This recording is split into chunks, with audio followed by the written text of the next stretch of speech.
आजाद हो गए हैं और अब हमारी ताकत के आगे कोई दुनिया, कोई सल्तनत, कोई कौम नहीं बचेगी। जब याजूज माजूज इस मजबूत दीवार के करीब पहुंचे तो वो हैरान रह गए। ये वही लोहे और तांबे की नाकाबिले शिकस्त दीवार थी जिसकी पूरी तामीर की दास्तान हम पहले पार्ट में बयान कर चुके थे।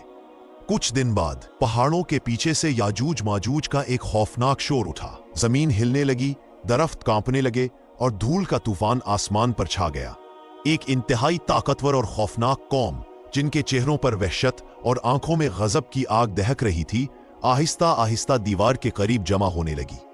फिर एक लम्हे के लिए खामोशी छा गई और अचानक चीखों, धाड़ों और गजब के नारों के साथ वो दीवार पर टूट पड़े। कोई अपने नाखनों से खर्चने लगा, कोई पत्थर मारने लगा, कोई बड़े औजार लाकर उसे तोड़ने की कोशिश करने लगा। पूरा दिन वो चीखते, धाड़ते, जोर लगाते, खोदते और नोचते रहे। आखिरकार जब वो मुकम्मल तौर पर थक गए तो रुक गए।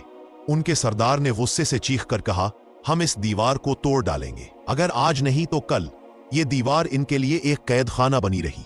आज भी याजूज माजूज दिन भर दीवार को खरचते, खोदते, तोड़ने की कोशिश करते हैं, मगर जैसे ही शाम होती है और वो थक कर बैठ जाते हैं, दीवार दोबारा वैसी ही मजबूत हो जाती है जैसे किसी ने उसे छुआ ही ना हो। सदियां गुजर गईं, मगर वो बाहर ना निकल सके।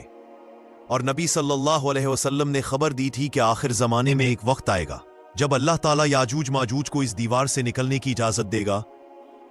तो वो खौफनाक कौम कैसे निकलेंगे और निकलने के बाद दुनिया में क्या तबाही मचाएंगे, इंसानों के साथ क्या करेंगे, जमीन पर क्या क्या फितना फैलाएंगे, नेक्स्ट पार्ट में बताएंगे।